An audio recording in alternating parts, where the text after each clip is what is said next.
Hello friends, welcome to Tamil Village Cooking. இன்னைக்கு நம்ம சேனல்ல ஒரு சூப்பரான சப்பாத்தி ரெசிபி தான் பார்க்க போறோம். அது என்னன்னு பாத்தீங்கன்னா சுவையான பூண்டு சப்பாத்தி எப்படி செய்யறதுன்னு பார்க்கலாம். வாங்க வீடியோக்குள்ள போய் இந்த சூப்பரான ரெசிபியை எப்படி செய்யறதுன்னு பார்க்கலாம். சுவையான பூண்டு சப்பாத்தி செய்யறதுக்கு தேவையான பொருட்கள் நான் ஒரு 5 சப்பாத்திக்கு ஆகுற மாதிரி கோதுமை மாவு எடுத்து வச்சிருக்கேன். ஒரு 10 வெள்ளை பூண்டு பல் உரிச்சு வச்சிருக்கேன். 1/2 டீஸ்பூன் சீரகம், கொஞ்சமா மல்லி இலை, சின்ன வெங்காயம் நல்லா பொடியா நறுக்கி வச்சிருக்கேன். இதுக்கு சின்ன வெங்காயம் சேர்த்துனா நல்லா இருக்கும் டேஸ்ட். அதே மாதிரி உடம்புக்கு ரொம்ப நல்லது. உப்பு தேவையான அளவு, ஆயில் தேவையான அளவு. அவ்வளவுதாங்க சுவையான பூண்டு சப்பாத்தி செய்யறதுக்கு தேவையான பொருட்கள். இப்போ இந்த பூண்டை மட்டும் நல்லா மிக்ஸி ஜார்ல போட்டு பேஸ்டா அரைச்சு எடுத்துக்கலாம். இந்த மாதிரி பூண்டை நல்லா பேஸ்டா அரைச்சு எடுத்து வச்சிருக்கேன். இப்போ பூண்டு சப்பாத்தி செய்யறதுக்கு மாவு மிக்சிங் பண்ண போறோம். அதுக்கு ஃபர்ஸ்ட் கோதுமை மாவு பாத்திரத்தில் சேர்த்துருக்கேன். அது கூட சீரகம் சேர்த்துக்கலாம். அது கூட பொடியை கொத்தமல்லியை நறுக்கி எடுத்து வச்சுருக்கேன், அதையும் சேர்த்துக்கிறேன். சின்ன வெங்காயத்தை பொடியை நறுக்கியிருக்கேன், அதையும் சேர்த்துக்கலாம். இது கூட அரைச்சி எடுத்து வச்சுருக்கக்கூடிய பூண்டு பேஸ்ட்டு சேர்த்துக்கலாம். தேவையான அளவு உப்பு சேர்த்துக்கலாம். இப்போ ஃபஸ்ட்டு தண்ணி சேர்க்காம இது எல்லாத்தையும் நல்லா மிக்ஸ் பண்ணி விடுங்க. அதுக்கப்புறமா நம்ம தேவையான அளவு தண்ணி சேர்த்து பிசைஞ்சு விட்டுக்கலாம். இப்போ இதில் தேவையான அளவு தண்ணி சேர்த்துக்கலாம். தண்ணி சேர்த்துட்டு பிசைஞ்சு விடுங்க.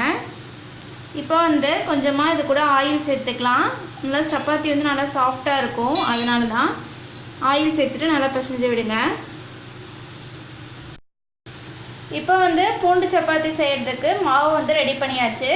இப்போ நம்ம என்ன பண்ணிக்கலாம் அப்படின்னா ஒரு 10 மினிட்ஸ் இருந்தால் போதும். 5 to 10 மினிட்ஸ் இருந்தால் போதும். இது ரொம்ப நேரம் வைக்கணும்னு அவசியம் இல்லை. இப்போ 10 நிமிஷம் ஆயிடுச்சு. நம்ம உருண்டை பிடிச்சி நம்ம பூண்டு சப்பாத்தி போடுறதுக்கு சப்பாத்தி தேய்ச்சி எடுத்துக்கலாம். இப்போ பூண்டு சப்பாத்தி போடுறதுக்கு நல்லா சப்பாத்திக்கு தேய்ச்சி வச்சுருக்கேன். இப்போ இது தோசைக்கல்லை போட்டு எடுத்துக்கலாம். இப்போ பூண்டு சப்பாத்தி போடுறதுக்கு தோசைக்கல் அடுப்பில் வச்சு நல்லா சூடாகிடுச்சு. அதனால் ஒரு ஸ்பூன் ஆயில் சேர்த்துருக்கேன்.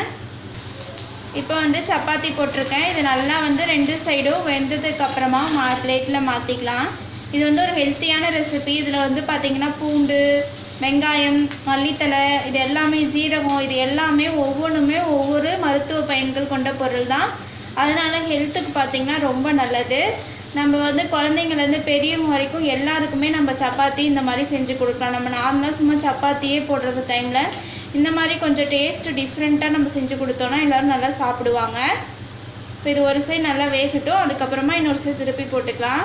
இப்போ சப்பாத்தி 2 சைடும் நல்லா வெந்துடுச்சு. இப்போ இதை நம்ம பிளேட்டில் மாற்றிக்கலாம். இப்போ அதே மாதிரி மற்ற எல்லா சப்பாத்தியுமே போட்டு எடுத்துக்கலாம்.